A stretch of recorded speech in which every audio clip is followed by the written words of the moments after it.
তোমরা যারা জেনপাস ইউজির অ্যাসপিরেন্ট আছো তাদের মনে একটা কনফিউশন থাকে যে কোন বইটা কেনা উচিত হবে বা কোনটা নয়। তো আমার কাছে এই জেনপাস ইউজির রায়ান মার্টিনের একটা বই ছিল, তো এটা থেকে কেমন কি কোশ্চেন থাকে তোমাদের চলো দেখিয়ে দিই, তাহলে তোমাদের সুবিধা হবে বই পারচেস করতে। তো প্রথমে বলি, এখানে ফিজিক্সে 25টা কোশ্চেনের সেট থাকে, কেমিস্ট্রিতে 25, এখানে দেখতে পাচ্ছ যে কটা সেট আছে তোমরা দেখে নেবে। আর মেনলি ভিতরে যাই, এর মধ্যে প্রায় 16,000-এর প্লাস এমসিকিউ থাকে। আর এর মধ্যে ফিজিক্সের, প্রথমে আসে ফিজিক্সের পার্টে। ফিজিক্সের কোশ্চেনগুলো, যেমন ফিজিক্সের কোশ্চেন তোমরা দেখতে পাচ্ছ, কোশ্চেন যেমন দেওয়া থাকে এর পাশাপাশি পিছনের সলিউশনও থাকে।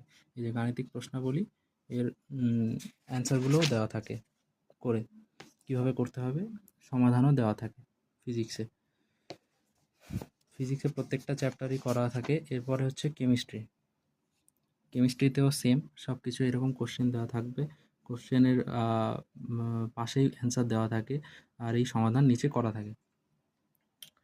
তো এই বইটা আমি প্র্যাকটিস করেছি, প্র্যাকটিস করে আমি এইটুকু বুঝতে পেরেছি যে এই বইটা তখনই ভালো হতো যখন যদি এর পাশে এই যে অ্যান্সারগুলো না দেওয়া থাকতো।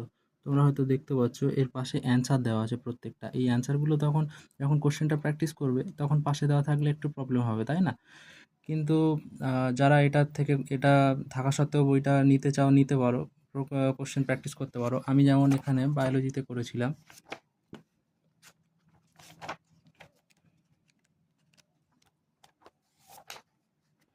বায়োলজি আমি কোশ্চেন প্র্যাকটিস করার সময় এই অ্যান্সারের যে অপশানগুলো, এই অপশানগুলো আমি কেটে দিয়েছিলাম। কেটে দিয়ে আমি আলাদাভাবে এরকম অ্যান্সারের শিট বানিয়ে নিয়েছিলাম, এতে আমি অ্যান্সার লিখে রেখেছিলাম। তো তোমরা চাইলে এটাও করতে পারো, অ্যান্সারগুলো কেটে দিয়ে আর আলাদাভাবে অ্যান্সার করে নিতে পারো। এটাই আমার একমাত্র প্রবলেম লাগলো। তাছাড়া সব কিছুই বাদবাকি সব ঠিকঠাক আছে। এখানে কোশ্চেন আছে প্রচুর, ইংলিশেও প্রচুর প্র্যাকটিস সেট পেয়ে যাবে। আর নিচে লেখা থাকবে জেনপাস ইউজি 22, যেগুলো প্রিভিয়াস ইয়ার এসছে তার নিচে লেখা থাকবে। আর তাছাড়া সব কিছুই ঠিকঠাক। এখানে লজিক্যাল রিজনিংয়ে প্রচুর রিজনিং দেওয়া আছে প্রত্যেকটা সেটে। এই সেট পুরোটা কেউ যদি করে তাহলে আর তার আলাদাভাবে কোনো কিছু করতে লাগবে না। শুধু একটাই প্রবলেম, কি ওর পাশে অ্যান্সারগুলো দেওয়া আছে, অ্যান্সারগুলো কেটে নিয়ে আলাদাভাবে অ্যান্সার বানালে আর প্রবলেম নেই। আর হ্যাঁ, আরেকটা কথা, এখানে ইংলিশের ক্ষেত্রে একটু আরেকটা প্রবলেম আছে, দেখাই। এই যে ইংলিশে হচ্ছে, যখন যে কোনো কোশ্চেন দেওয়া থাকবে ওর নিচে এরকম কালো কালিতে, ডিপ কালো কালিতে অ্যান্সার করা হয়ে যাবে। সুতরাং যখন কোশ্চেন প্র্যাকটিস করব তখন আমাদের একটু প্রবলেম হবে, কারণ উত্তর যেহেতু কালো কালিতে মার্ক করা, সুতরাং এইটুকুই প্রবলেম। তাছাড়া সব কিছুই